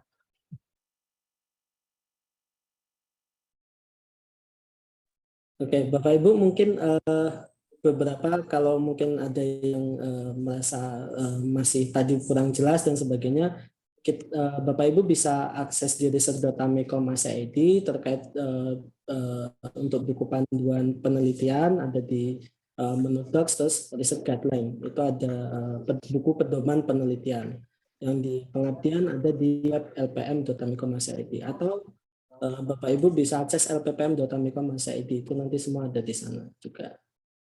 Karena di lppm.amikom.id masih ada beberapa bug, jadi kita belum sarankan untuk ke sana begitu Bapak Ibu.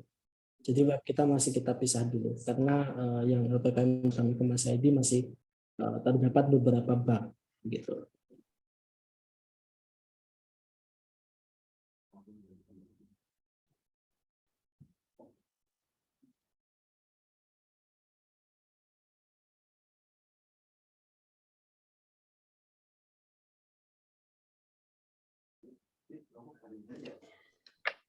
Halo Bapak Ibu, monggo yang mau bertanya.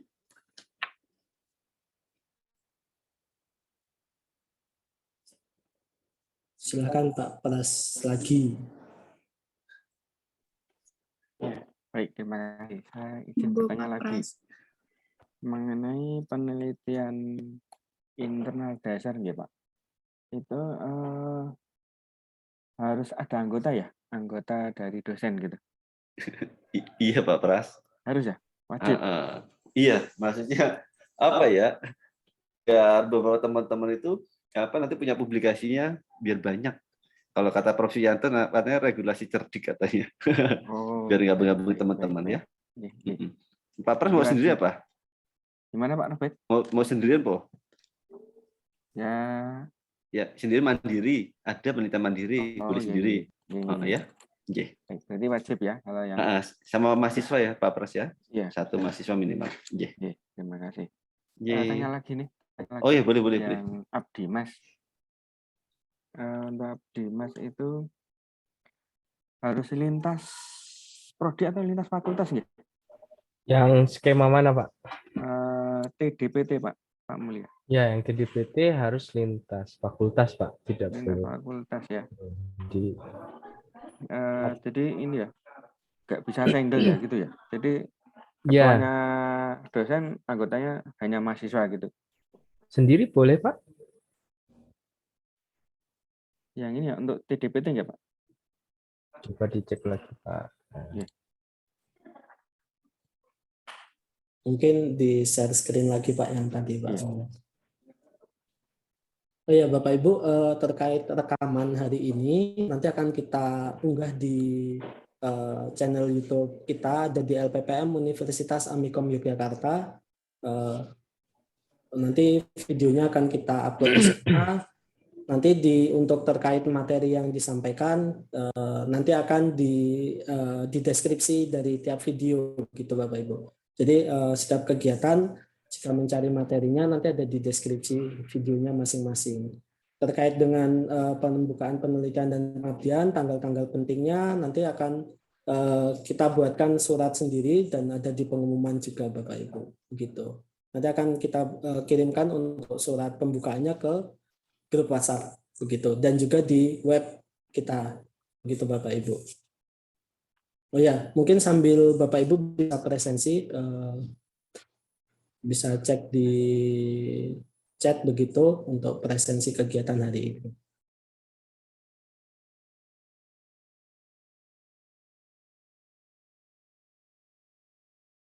Saya share ulang ya Pak Pras ya.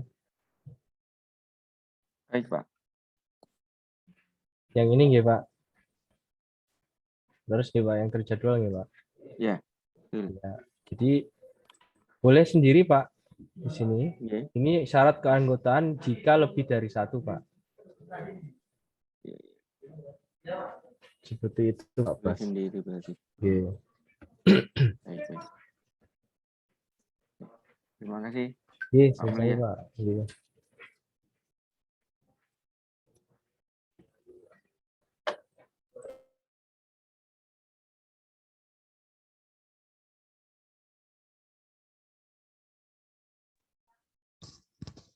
Mohon izin bertanya Pak Andi, Pak Robert. Silakan Pak Majid. Iya, siap. Matur nuwun Mas Gale. Iya, Pak Andi atau Pak Robert ya Pak. Ini menyampaikan sedikit yang terjadi di lapangan dan saya juga pernah mengalami ngoten nggih.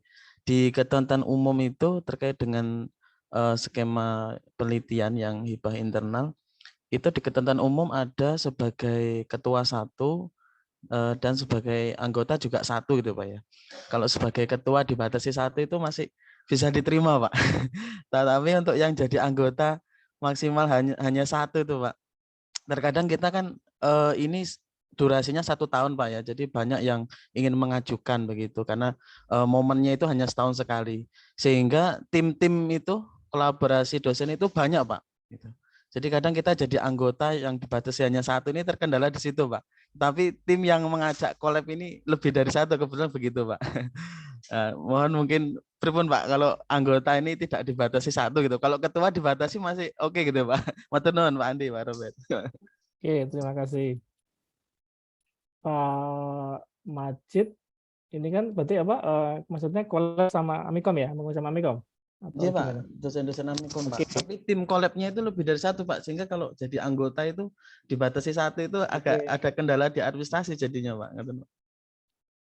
Saya di sini MPPM mendorong ya, jadi jumlah proposal kan banyak pengennya. Ya, jumlah proposal banyak nanti ya. Pengennya kan itu. Jadi jangan sampai satu proposal itu maaf di dalam kutip keroyokan ya. Jadi nanti harus misalnya nih satu proposal bisa 6 orang gitu ya. Berarti kan anggotanya bisa banyak nih. Artinya apa? Yang harusnya dosen itu berpotensi menghasilkan, dosen itu menghasilkan 3 proposal, 4 proposal, itu cuma 1 proposal nanti. Nah, kayak gitu. Yang kami inginnya seperti itu. Jadi karena kan kalau kita lihat target-target yang ada, itu yang dihitung bukan jumlah anggotanya, tapi jumlah penelitiannya, artinya jumlah proposalnya, jumlah publikasinya gitu, bukan jumlah anggotanya. Nah, itu yang target-target ya, karena tidak seperti itu Pak Majid. Jadi kita memang mendorong sebanyak mungkin penelitian, bukan sebanyak mungkin hanya sebanyak orang yang terlibat saja, tapi juga termasuk ini. Karena kalau kita lihat tadi kan dari yang saya paparkan tadi, kita tuh baru 19% ya yang mengajukan yang internal dari total dosen yang terdaftar di PDD 19% sekian. Yang mandiri tadi sekitar 6, sekian. Nah, kita juga pengen mendorong ke arah lebih banyak lagi, gitu. Jadi kita bangun sistem kalau bisa menyelesaikan beberapa masalah gitu Pak. Gimana Pak Majid? Siapa? Tapi memang beberapa dosen kadang yang baru join itu Pak, dia kadang ada yang istilahnya wah kurang pede kalau ngajar sendiri gitu, jadi ngajak temen gitu biar barengan ya, sehingga kadang satu orang tuh banyak tim collab-nya. Ya harapannya kan nanti kalau mengajar itu satu senior, saya khawatirnya nanti malah pada berkerumun satu penelitian dikoyok gitu kan ya, akhirnya potensi harusnya banyak jadi cuma sedikit itu sih. Matur nuwun Pak Andi. Saya Pak. Ya, kalau bisa Bapak Ibu ya sekali lagi harapan kami harusnya dosen-dosen yang senior, saya nggak tahu disebut senior apa itu. Kalau mungkin saya ambil aja, katakan senior ketika sudah mengabdi lebih dari 5 tahun itu ya. Harapan kami semua bisa berkompetisi di luar ya. Yang pertama itu adalah sebagai citra Amikom ya ketika mendapatkan hibah ya dari luar, kemudian juga manfaatnya lebih banyak karena bisa dihitung dananya sekali lagi dananya sebagai diakreditasi ya, Kemudian ya seperti itu ya. Jadi kita harapan kami sekali lagi Bapak Ibu yang senior itu berkompetisi di luar ya, di luar. Ya nanti kalau misalnya sudah berkompetisi dan belum lolos, bolehlah nanti mengajukan ke sini. Jadi harapan kami sebenarnya yang internalnya adalah untuk dosen-dosen yang pemula ya, misalnya pemula, nanti yang di luar itu juga berkompetisinya di luar ya. Harapan kami seperti itu, jangan sampai mungkin mengabdi di Amikom sebagai dosen sudah 5 tahun lebih, 7 tahun lebih ya, aksesnya masih di internal Amikom ya, dan tidak ada yang di luar. Kalau misalnya di luar ada, di dalam ada nggak masalah gitu kan ya, tapi kalau bisa berkompetisi di luar ya, walaupun tidak boleh saja Bapak Ibu juga mengajukan, punya hak juga untuk mengajukan pendanaan internal ya. Kalau Pak Ferian ini kan harusnya kan udah ngabdi di Amikom udah 15 tahun ya. Ya dari wajahnya udah kelihatan kan ya. 15 tahun ngabdi sudah senior banget lah itu ya. Senior banget, harusnya mainnya udah di Q3 ke atas lah ya. Udah mulai nih Pak Farian masuk Q2 Q3 ini ya. Nah, jadi bukan junior lagi nih kalau Pak Farian nih ya. Bapak Ibu bisa mengajak Pak Farian nih collab nih ya. Kalau misalnya nanti butuh penelitian yang susah itu Pak Farian itu udah jago ya, sekarang udah masuk ke partisipan atau menjadi di Scopus gitu ya. Dan langsung Q2 Q3 ya, masuknya sekali masuk langsung ke situ. Oke. Monggo. Ada lagi silahkan. Monggo Bapak Ibu nyantai aja nggih. Ya, pertanyaan tidak menjadi tolak ukur diterima atau ditolaknya proposal penelitian ya.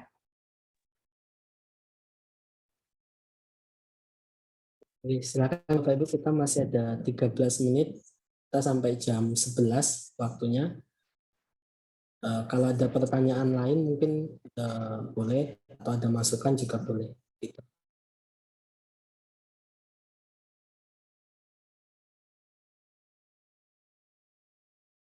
Sambil nunggu Bapak Ibu ya, sambil nunggu ada yang tanya, sistem tadi yang didemokan Mas Galih tadi kan melibatkan beberapa user ya, ada user dosen, ada user sebagai kaprodi, ada user sebagai dekan, dan ada user sebagai reviewer ya, itu ada masing-masing. Nanti semua ada posisinya ya.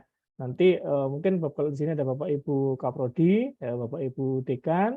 Nanti proposal akan diproses berikutnya. Ya, belum tanda tangan ya, nanti Bapak Ibu pengusul itu tidak harus datang ke masing-masing secara offline. Nanti bisa Bapak kaprodi maupun dekan itu bisa meng-approve secara online ya. Tapi kalau belum di-approve belum bisa masuk ke proses berikutnya. Dan nanti ketahuan ya Bapak Ibu nanti juga mohon untuk mengingatkan, misalnya Bapak Ibu mengupload kok belum di approve gitu ya, atau ada apa misalnya mungkin belum sempat atau mungkin ada yang salah dan seterusnya, nanti bisa mengingatkan ke dekan maupun kaprodinya masing-masing.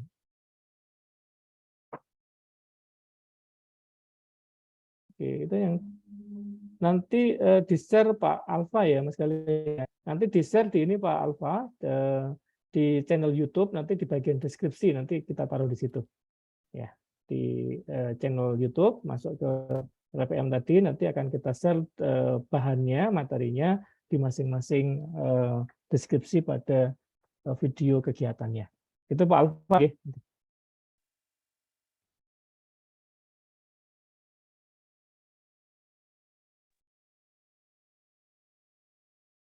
Mungkin Mas bisa dicontohkan Mas sambil nunggu Mas di video itu deskripsinya. Bapak Ibu, sebelumnya ini terkait yang sistem tadi, monggo Bapak Ibu bisa segera dicoba sebanyak mungkin biar ketahuan bugnya di mana. Mohon bantuan Bapak Ibu untuk mencoba sistem kami. Kebetulan di sini hadir juga untuk dari tim yang mendevelop begitu, ada Pak Kamarudin dan Mas Rizky dari Innovation Center yang membantu LPPM dalam pembuatan sistem kami selama ini yang sistem baru begitu. Mumpung siapa tahu ada masukan mungkin atau menemukan bug, nanti biar segera kami tangani begitu, biar segera kita masukkan ke list kita untuk perbaikan begitu Bapak Ibu. Ya, sama meyakinkan Bapak Ibu bisa mengajukan ya, bisa login. Itu yang perlu ya. Ya, benar. Oh ya, Bapak Ibu, setelah hari ini nanti password akan kita rubah sesuai dengan password presensi masing-masing. Jadi passwordnya bukan demo lagi, tapi password presensi Bapak Ibu. Itu. Baik Bapak Ibu. Mungkin Bapak Ibu ada yang belum tahu. Jadi LPPM punya channel YouTube, di mana nanti semua kegiatan akan kami unggah rekamannya di sana, termasuk kegiatan-kegiatan kami yang telah lalu, itu ada di channel YouTube terkait materi dan segala macam. Kami biasanya menyisipkan link materi di deskripsi video masing-masing, begitu Bapak Ibu. Mungkin untuk mempermudah Bapak Ibu mencari channel YouTube kami, saya kirimkan ini untuk link channel YouTube kami, begitu Bapak Ibu.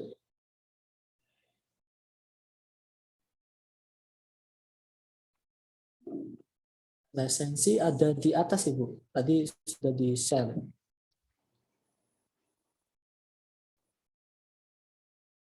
Oke.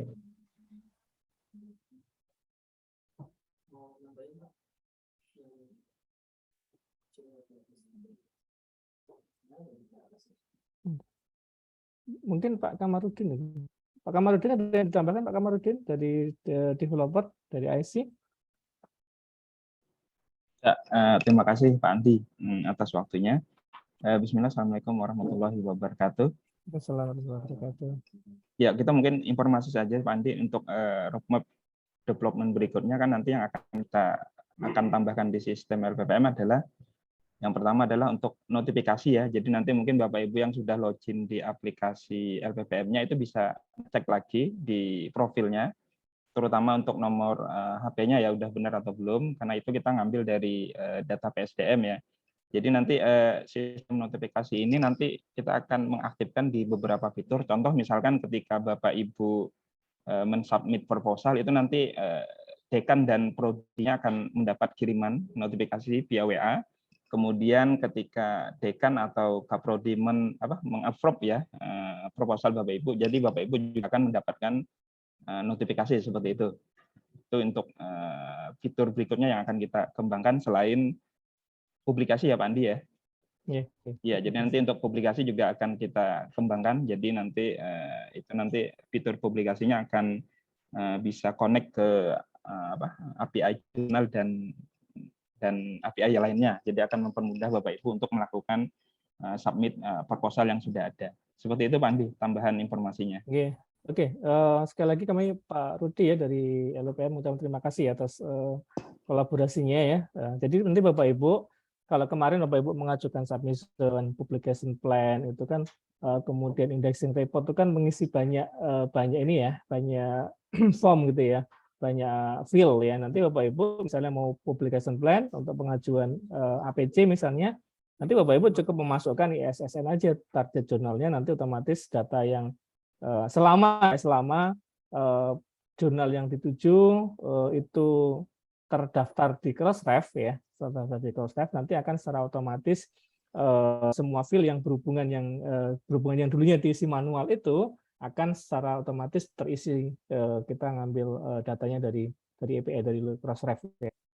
Sama halnya dengan ketika Bapak Ibu nanti mengajukan indexed report itu nanti ya Bapak Ibu hanya memasukkan DOI-nya saja ya, DOI-nya saja, nanti otomatis data-data yang sudah ada akan kita ambil secara otomatis. Nanti tinggal Bapak Ibu memasukkan data-data yang belum ada saja ya, yang belum ada saja nanti yang kita perlukan tapi belum ada di masing-masing itu. Nanti akan seperti itu harapannya. Jadi Bapak Ibu mengajukannya dengan semangat gitu ya.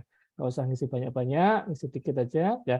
Untuk bisa seperti itu, maka ketika melakukan publikasi, harapan kami ya Bapak Ibu mengambil atau tujuan publikasinya itu bagus, sehingga semua kelengkapan data itu akan terambil secara otomatis.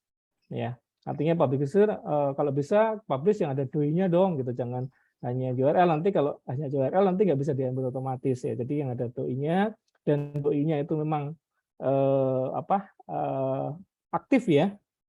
Tidak kalau diklik nanti ngelink ke yang DOI unidentifier gitu, identifier dan seterusnya. Jadi ketika Bapak Ibu submit di jurnal yang bagus, maka nanti akan mempermudah proses yang lainnya itu. Kayak gitu. Pak Kamarudin, berarti nanti habis ini atau sekarang sudah bisa dicoba, Pak? Anu tanya jawab, Pak. Pak Kamarudin? Maaf, Andi. Nah, maaf. Oke, Pak Kamarudin, untuk yang ini apakah langsung bisa dicoba sekarang atau nunggu nanti selesai ini atau ada pemberitahuan berikutnya? Yang mana, Pak Andi? Login itu, masing-masing pakai passwordnya dosen. Kalau yang hari ini kita set semua demo tadi untuk mempermudah, nanti takutnya ada dosen yang lupa gitu, Pak Andi. Oh gitu. Makanya Jadi kita samakan dulu passwordnya demo, tapi besok nanti kita akan kembalikan lagi passwordnya seperti yang password dosen atau password pada saat presentasi, Pak Andi.